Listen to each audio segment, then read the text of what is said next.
Guys, welcome to the Peak Mindset Show. My name is Mathew Park, and today we're going to get mumfied, as Phil Jackson says, with Mr. George Mumford.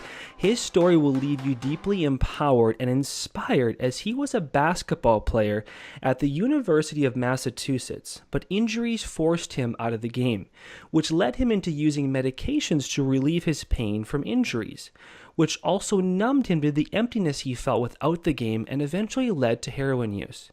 He later became clean, made a massive shift in his life, teamed up with John Kabat-Zinn to create the Inner City Stress Reduction Clinic in the early 90s, and currently he is heavily involved in Ivy Child International, a non-profit organization providing cross-cultural health education and psychological services for children, families, and communities across the world.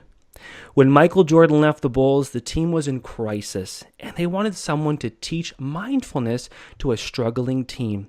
Coach Phil Jackson, who was a mindfulness practitioner, partnered up with George, and greatness began. He has worked with Phil Jackson and many of the teams he's coached to become NBA champions, with clients from the NBA like Michael Jordan, Kobe Bryant, Shaquille O'Neal, Olympians, top-level corporate executives, and athletes from all kinds of sports. He's also a best-selling author of his book, The Mindful Athlete, which is a game changer, has been a game changer in my life, and I know millions more across the world. I listened to his audiobook multiple times. You can grab a copy for yourself on Amazon or your local bookstore. The Mindful Athlete. Write that down, guys, in your journal and grab a copy today. With great pleasure, I want to welcome to the show the mindfulness expert, Mr. George Mumford. Great to be here, Mathew. Well, thank you, George. I want to say thank you for your time. You're quite a busy guy, and I got to say your story is interesting. Your background, what you've gone through, who you've helped in the industry of sports and life. Tell us a bit more, George, about your background and where you came from, more so in the element of, coming from the University of Massachusetts in basketball to now working with the top teams in the NBA and NBA superstars of the game. Yes, well, basically, when I was at the University of Massachusetts, and at the time, I was, I guess I was going to be getting ready for the season, being a walk-on, trying to make the team, and we used to work out with the other varsity players, and I got injured, and that pretty much ended my career, and I got sidetracked. I didn't know who I was when I wasn't playing basketball, and I got involved with pain medication, and then alcohol and drugs, and then fast forwarding the years later, I was in a corporate world, living a double life, working during the day, getting high at night, and having that too schizophrenic lifestyle. Wow. And at some point, I got tired and I was in crisis, and I decided, okay, I was going to go into recovery. And so coming out of recovery, still had chronic pain, had to learn how to deal with it. So the HMO I was involved in introduced me to this stress management program taught by this woman called Joan Borisinko. She's well known in the mind-body field. It was kind of a experimental group where, I guess it was a study or whatever. And I learned meditation and yoga, and I also learned about reading certain psychology books. So I really became aware of the sense of being mentally stimulated. So I started reading and meditating and doing all sorts of things. And then I left the corporate world, and then I started studying mindfulness and doing a lot of silent retreats and everything. And then I started teaching initially to inmates in prison. And then when I connected with the Center for Mindfulness, what it's called now, in those days it was the Stress Reduction and Relaxation Program, John Kabat-Zinn. Then we opened the Inner City Clinic. And then we started working in prisons. And in the interim, Phil Jackson approached John Kabat-Zinn and said that he wanted me to come in. This was after they won their first 3 championships. He wanted me to come in and help the guys deal with the stress of success. And in the interim, Michael Jordan's father got murdered, and Michael didn't return. So when I went to work with them, it's 23 years ago, almost to the day. Wow. In 1993, I went in and I worked with the Bulls, and they were in full-blown crisis. And so I instead of going in to help them deal with the stress of success, I had to help them deal with the transformation of the team without Jordan. And so that began my relationship with Phil Jackson. And 23 years later, I'm still, we're still doing stuff, so, and I'm working with a lot of different people, and athletes, corporate executives, and et cetera. But that's how it got going. But to me, it was, if I were to go back when I was in college, that was probably the worst thing that could happen to me. But now when I look back at it, it was a blessing, because it was through that struggle and difficulty that I was able to transform it and actually use that experience to help others, and to transform my life using mindfulness and understanding that, okay, so first it was just dealing with chronic pain. Then it became, okay, not only was I able to manage the pain, but now I start doing the introspection and start to see, well, who am I? Why am I here? How can I be of service? And so that whole process really helped me to help myself. And it's interesting, because when you want to learn something, the best way to learn something is to teach it. Mm.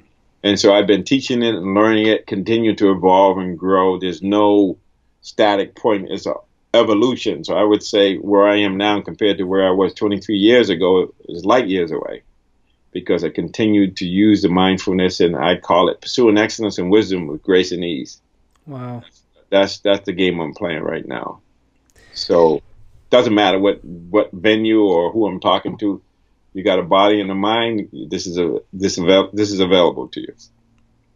When you overcame those addictions, and addictions obviously are something that plague a lot of people in different areas of life, social media, drugs, alcohol, you name it.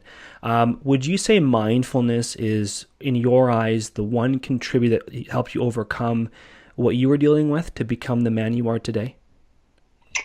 Well, it's interesting, because what mindfulness does, I mean, no matter what you're doing, so obviously, 12-step recovery was really helpful.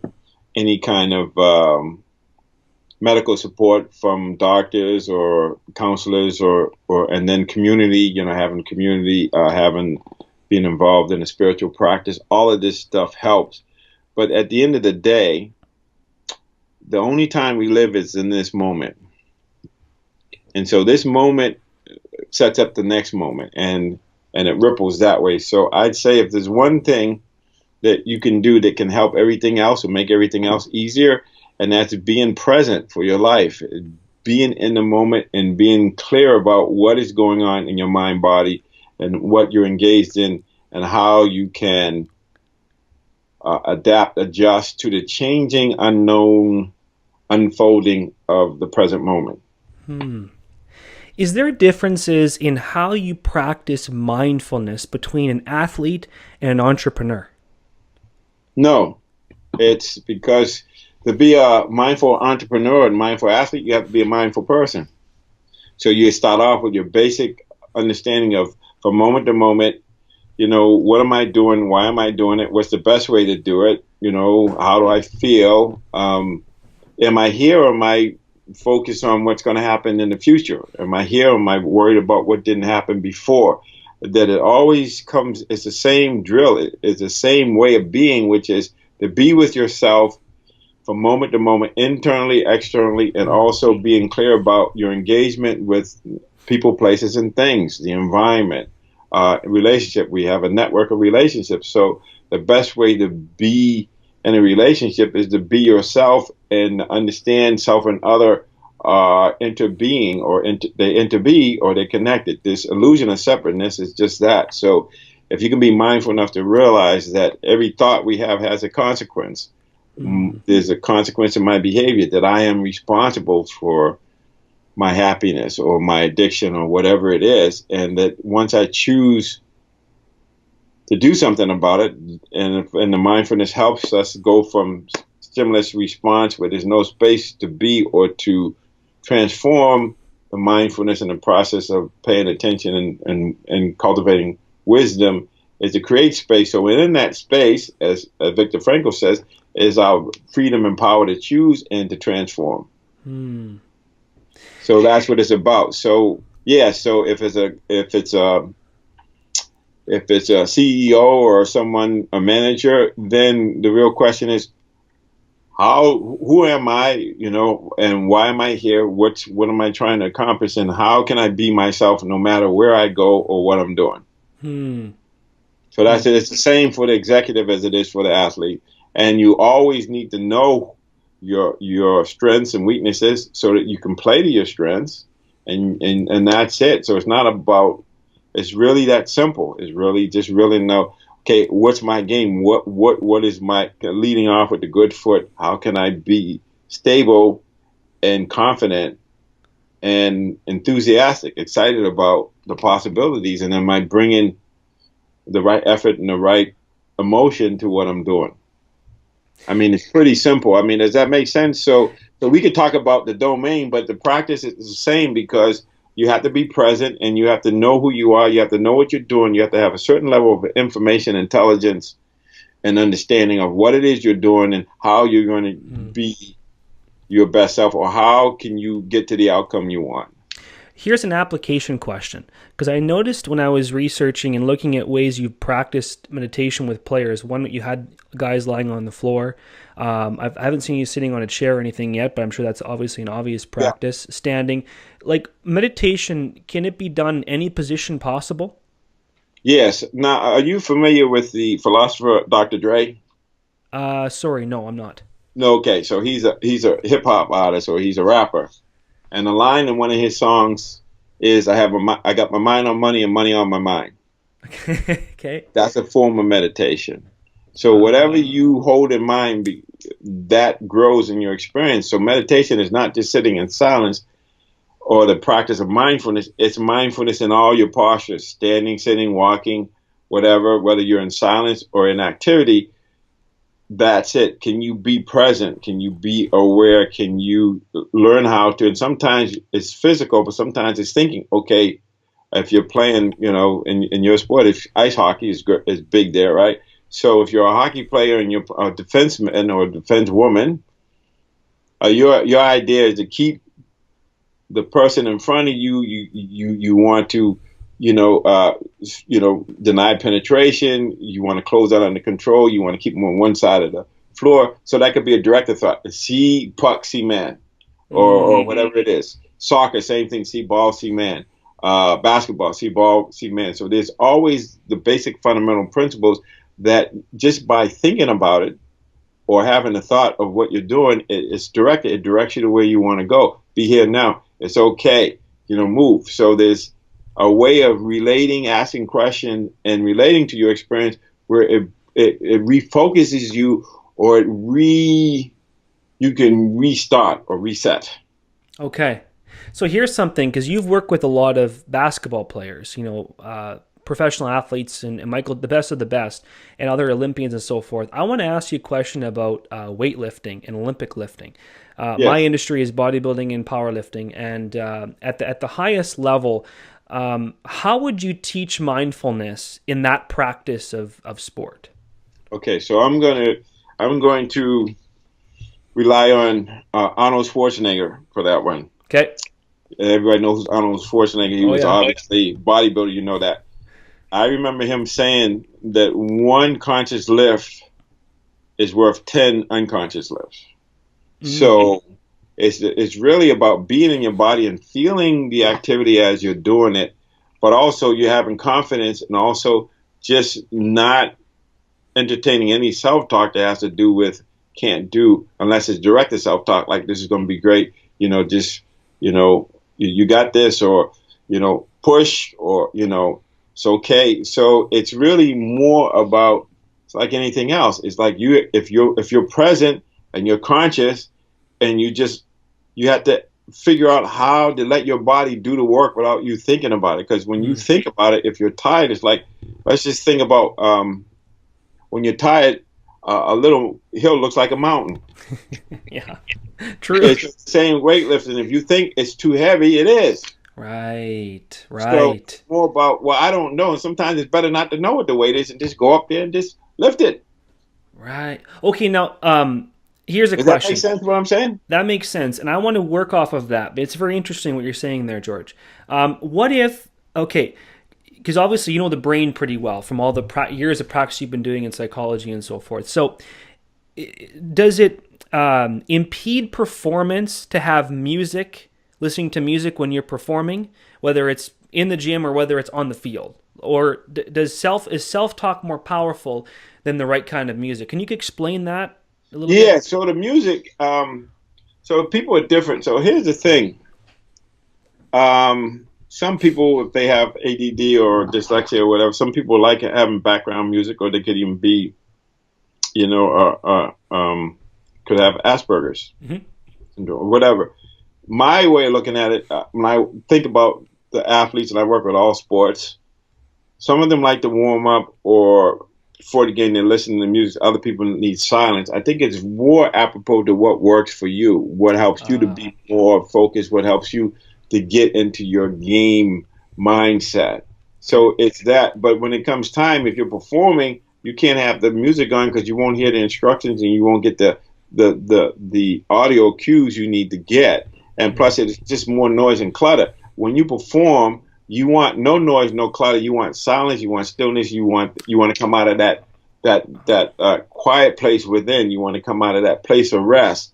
So on some level, music is one thing, but the self talk is always happening. The question is whether you're aware of it or not. Ah, Whether you okay. can have it be like background music in a restaurant where it's there, but you're not giving it energy. You're not being distracted by it. Because that's the idea. Being distracted internally or externally. The idea is to be able to the ability to focus intensely Mm-hmm.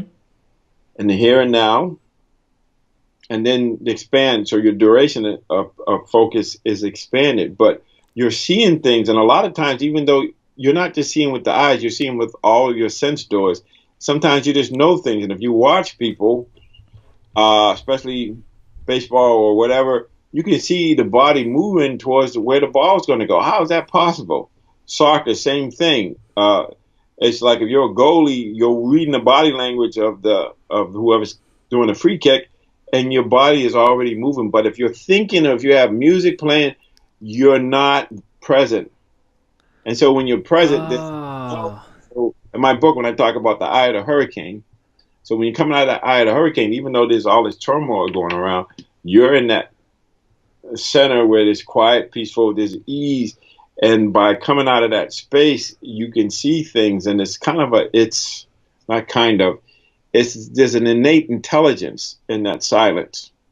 And a So, lot of that is based on your practicing, performing, your repetitions and everything. But part of it is just being present and then trusting. It's like you train your body, then you got to get the mind out of the way so the body can just be.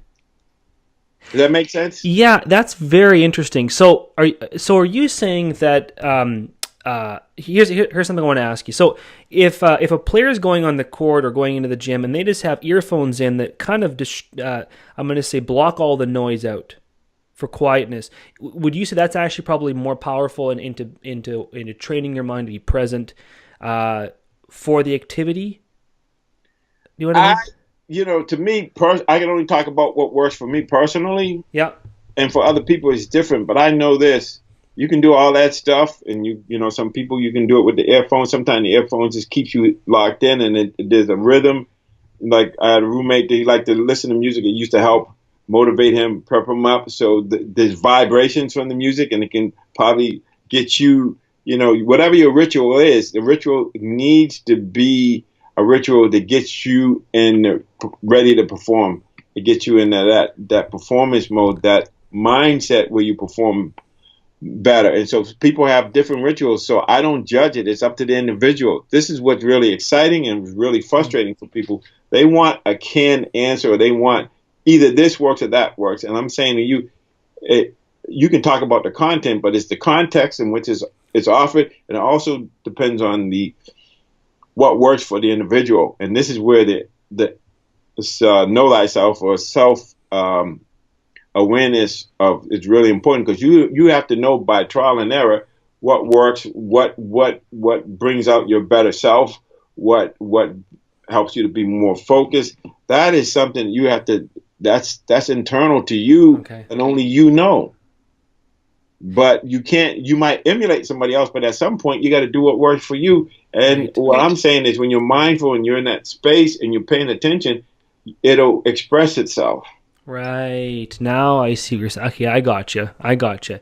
Now, okay, what would what from your experience, from the people you've worked with, the best in the world, the Kobe's, the Shaquille's, the Michaels, the Olympians, those top athletes, what do you find is the consistent factor that they're doing to get into the zone before a game? Is it music? Is it silence? Is it meditation? What do It's you find is the consistency? all of the above. But at the same time, once you step on the court, if you watch, especially basketball, and you watch them when the national anthem is being played, their eyes, sometimes their eyes are closed. Some people could have their eyes open, but they're just locked in. And especially when it comes to championships and whatever, you can see some people, their demeanor totally changes when it's this really important game. You could tell by their mindset that they're at another level, because there's always different levels that one needs to go to, and how that is expressed or exhibited. Like, there's a famous YouTube of Kobe playing against the Boston Celtics in 2008, and he's sitting at the score. He's just sitting at the scorer's table or sitting at the bench, and Chris Rock and James Spader are trying to engage and interact with him, and Kobe is just straight focusing for. He's not letting that in at all, and that's when you're locked in. You get locked in. You just are able to block out everything else. And this is what's really invaluable. You training and being a bodybuilder, you got to be focused on the weight. Yeah. And you got to be focused on what you're doing. You can't be looking around, or you could injure yourself. If you lose contract, or if you don't have a coordinated whatever you're doing, whether you're doing this or just, you have to know that you have to be locked in. You have to be present. You can't be distracted. So what's the first thing you tell me if I came and says, George, what would you tell me if I was going into some record weight lifts, like a dead, squat, and bench? And what would you say to me first thing you tell me, Matt? I want you to practice this to really get yourself into that best state or position to really perform at your best. Yeah, well, I'd have to know you a little bit, or you have to tell me. I'd probably ask you, what do you notice when you've had your best performance? Ah, okay. As you reflect back on it, you have film, you have tape on it. Okay, you see yourself doing it, but what were you feeling? See, because it always comes down to what you think, what you feel, and what you do. So if you want to be a champion, you got to think like a champion, you got to feel like a champion, you have to behave like a champion. Wow, that was powerful. Wow, George, very, You see very. what I'm saying? Yeah. So the thing that's really important, and the self-talk any self-talk that is taken away from your confidence needs to be discontinued and replaced with positive self-talk. This really directive is telling you, but it's also telling you what the outcome is going to be. It's going to be great. It's going to feel so great because we know this. You can hold certain mindset, we call kinesiology. When you have positive thoughts, or you think about something that's life sustaining or affirming, it makes you stronger. So when you're happier, when you're optimistic, when you have enthusiasm, you have more energy, and your life system, the life energy is moving through you. You're going to be able to move more weight. You're going to be able to tolerate more pain. You're going to be able to have more compassion, more patience for what's going on, because that energy is giving you that space, but it's also giving you a sense of well-being, of security, of confidence, which that's huge, man. You can't replace that. When you feel like you got this, and it's going to be a great day, it's going to be a great day. Wow, this is cool.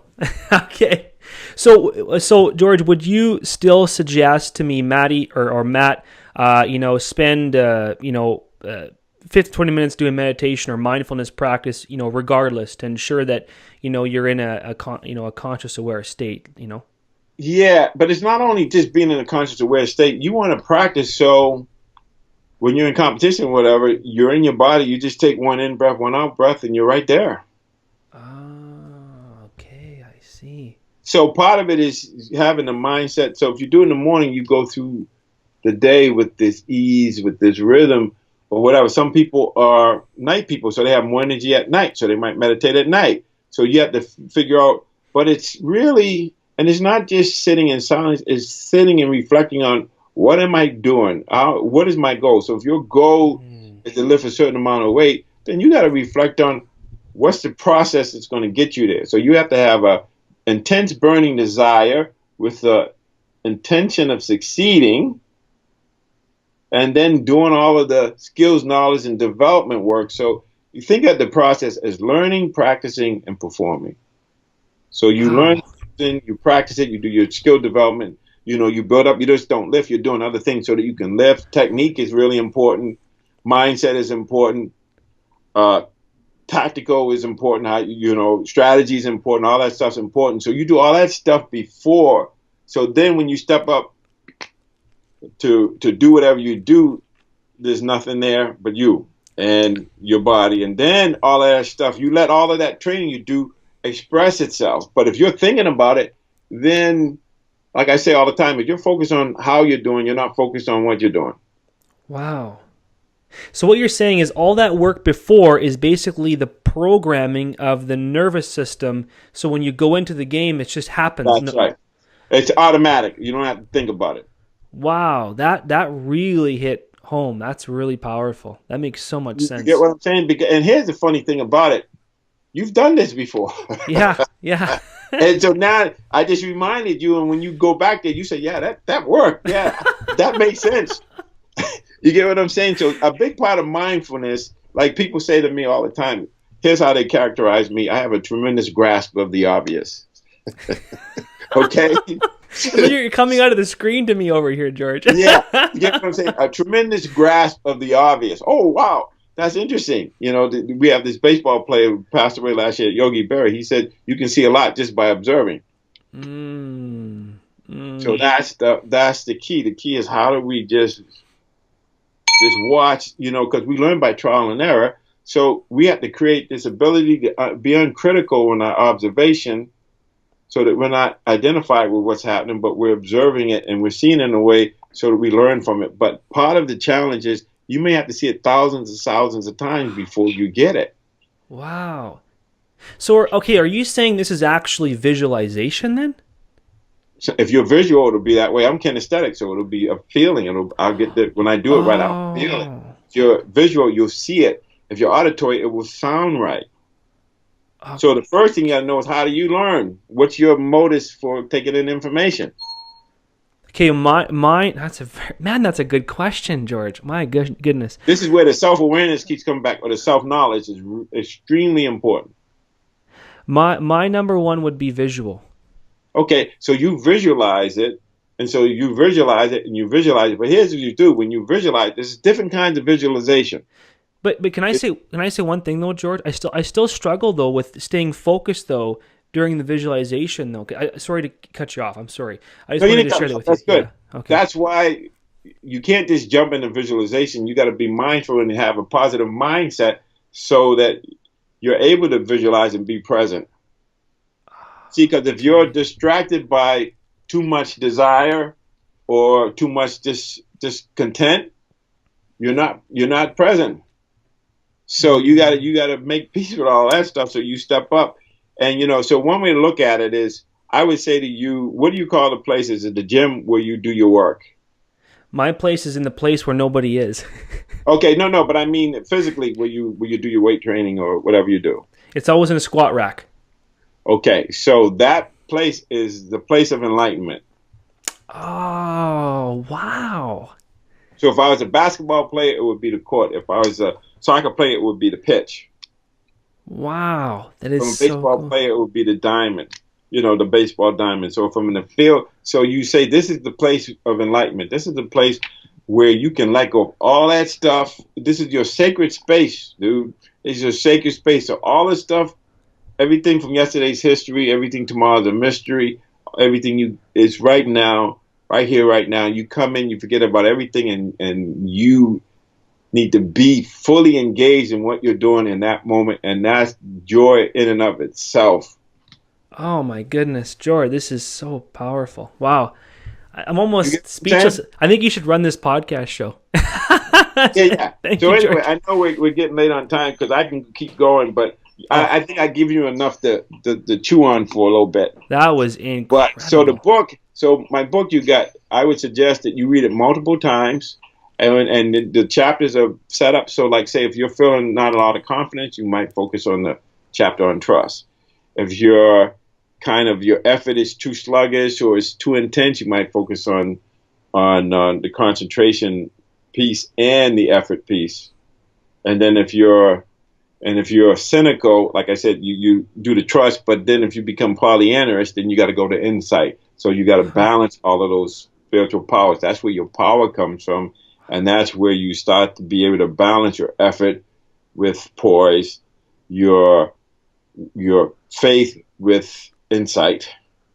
Okay, and mindfulness is the key. Mindfulness tells you when you're using too much effort, not enough poise or calm, or you got too much poison calm that you're sluggish, you need to bring more effort in. Oh. You get what I'm saying? Yeah, now I So see what you're saying. that book, I wrote the book and I read it multiple times. I look at chapters each time I go over it.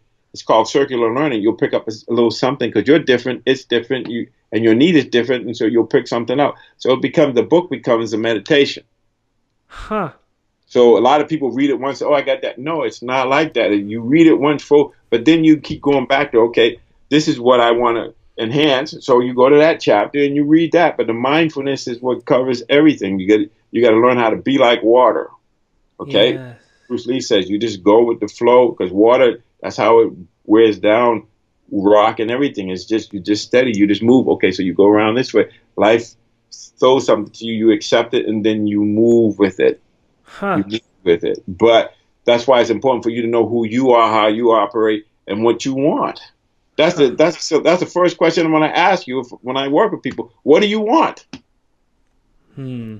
Hmm. You asking me a question right now, George? Yeah, yeah, but that's the same thing. Yeah. Exactly. So that's the thing because you begin with the end in mind. So Hmm. if you can see it, like my professors told me in graduate school, if you see it, you can hit it. Well, I gotta say, like you're bang on. I listened to your audiobook 5 times already in the last 3 weeks. I keep going through it. In fact, the first time it was 1.5 speed, and I had to slow it down to 1 because it's. I listen to a lot of audiobooks. I'm not even gonna lie to you here, and I'm being open. Is that this is all listeners that are listening here is to go on iTunes and buy it right now. Is it's something that everything you teach and you discuss in that book has substance to it. Yeah, You just can't whiz through it. You got to like take it in. Like I'll go to the gym, I'll put it on for 20 minutes under the car. I'm learning, through 20 minutes. I'm absorbing and I'll go back to that's the right. same thing over again. And that's That's why right. I'm like, I gotta get George in the show because I got to learn from this guy and to share with the listeners because he's just so knowledgeable. And your book has so much substance beyond just one chapter. That's Everything right. is substance That's in right. that book. Yeah, it amazes me how much stuff I got in there. I know. I was like Right, shocked. right. But it's like everything else. So what happens? I haven't practiced. I teach a lot, so I have probably hundreds of digital recordings, right? And so I'll do something, I'll record it, and then I'm in the car, I'm listening to it, and I say, "Hey, that's pretty good. Where did that come from?" So it's what I'm telling you. So when I'm out there, it's just flowing. I'm not trying to do anything. I'm allowing what's there to come out, and I have no idea what's going to come out, but it's going to be good. I can tell you that. What's one thing, I want to ask this question to you. What's one thing that you've never shared on an interview before that I could ask you right now that you want to share on this interview?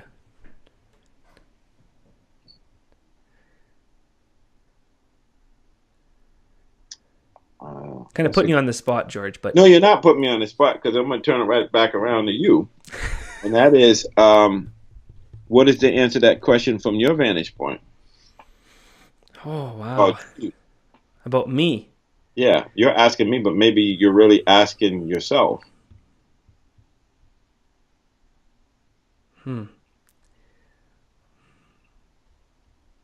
I'm not even sure how to answer that question, to be Yeah, honest. the best way to answer that is just not to try to do anything and just let whatever comes come. So that's my answer. That's your So that's answer? how it comes out because I'll give you an example. I was at this I was giving a presentation and they asked me what book would I recommend, what was the most influential book that I ever read. Now, let me set this up. So I've been in recovery 32 years. I've averaged over a book a year over 32 years. Sometimes I read multiple books like this. Some I had ankle surgery. I probably read 30 books. Okay. So when they asked me what's the most influential book, the Bible came out. I wasn't expecting that to come out. It came out. And then later I realized, yeah, okay, that makes sense. You know, grew up Southern Baptist, so I had to go to school every Sunday school every Sunday, church every Sunday until I was 14 or so. And so things would come up. So be still and know. Asking and shall be given to you. You shall know them by their fruit. Seeking ye shall find. A double-minded man is unstable in all his ways. As man thinketh, so is he. You get my drift? Yeah. And what's exciting about that is you don't have to travel with that one. You go to the hotel, they got one in the drawer. So that's what I'm saying. I didn't expect that answer, but that's what came out. Huh. Wow. So you get what I'm saying? So that's the thing. So it's not just one thing. It depends on the situation. And you ask a question, and it will come out of the question without me knowing it's going to come out that way. But once it comes out, I that's why I record everything and say, "Oh, that was pretty good. I like that one. That's a keeper." You get what I'm saying? So I know we got to end, but that's so. Does that answer your question? That does answer my question. Well, you would have to be the same thing. So what does that mean? That means you have to pay attention to what you say and trust that you have those nuggets, those diamonds that are going to come out when you don't expect it, just by you just being present and just allowing whatever is there to express itself. Huh. Okay, so I'm gonna share now what is kind of rising up for me when you ask that question, because you asked it to me here. So for me, it's an aspect of I have this big vision, this big goal, and I feel that I'll be a little selfish right now, George. Okay, that I really wanted to bring you on this show to actually learn from you personally, more than share it with the listeners actually, and because I'm going for something in my life that is a bit scary. Like when it comes to performance level, it's like world level lifts, and it's scary sometimes because I feel that I'm not doing everything I should be doing to make it possible. When I know that I should, not everything I should be doing I'm not doing everything that I should be doing to make it completely 100% possible. And I don't know the answer to what I am not doing. That's my question. So that's what came up for me. I'm just sharing it with you. I kind of being very vulnerable with you. Okay. Yeah, gotcha. So there's this guy, Edgar Cayce, who was a sleeping prophet. One of the things he said was, do what you know to do, and the next step will be given to you. So see, you have ideas about what it takes. Yeah. Right. But here's the thing I always say, go back to basic fundamentals and master the fundamentals, and you'll be fine. That's but awesome. The main thing you got to do is stop thinking about the fact that you may not be, because if you think that way, that's what you're creating. That's what you're telling. So instead of thinking that way, why not just focus on what you want to do? That I'm ready for this. It's going to be exciting, and I'm going to have a peak performance or whatever it is you want. Focus on that. Have that be your inner dialogue. Have that be your thought process. Because this guy, Earl Nightingale, said we become what we think about. Yeah. Of course, what's said in the Bible, as a man thinketh, so is he. So you get what I'm getting. So to you, it's you got to start looking. So with mindfulness, that question is not the focus. The focus is that there's doubt in the mind. Right. And that's what you got to see. When doubt is in the mind, what is there? So you can look at it. Doubt can paralyze you. But the other thing about doubt is, if you take interest and curiosity and look at it, there's a lesson there. There's something for you to get there. It's telling you what you need to know more about or learn more about. So what is missing is knowing the question to ask. There's a question being asked, and when you know the question, when you ask the question, you know the answer. They're both two sides of the coin. So you have to inquire and say, well, what is this? This doubt is coming. Why is there doubt? It's telling me that that there's some more information I need, or more skills, or something I need to get. So if I ask that question in silence, it will come to me. And even if it doesn't, just do what I know to do, to stay with basic fundamentals. And then when it does come, you'll already be fundamentally sound, and that'll just be icing on the cake. Huh. Wow.